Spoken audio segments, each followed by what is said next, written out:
Dating app থেকে আমি আবার নতুন কিছু জানতে পারলাম, সেটা আমি সবাইকে জানাতে এসেছি এখানে। সেটা হলো, লোকজন বলছে come to my place, we will meet. বাইরেও যাওয়ার এনার্জি নেই, বাড়িতে চলে আসো। ও বাড়ি না, মাই প্লেস মানে যেখানে থাকে, বাড়িতে তো বাবা মা থাকে, ওখানে তো তোমাকে নিয়ে যাওয়া যাবে না, তাই না? তো আমি বললাম ভাই, বললো we can make out, we can.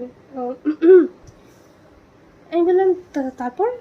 বললো তারপর যদি ভালো লাগে তো আমরা একসঙ্গে থাকতে পারি, কন্টিনিউ করতে পারি।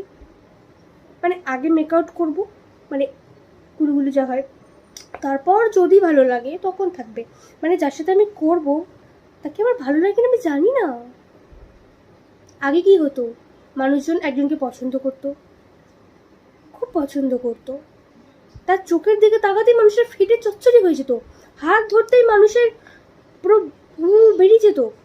আর এখন আগে করব, তারপর যদি পছন্দ হয় তারপর থাকবো। তুই কে রে ভাই?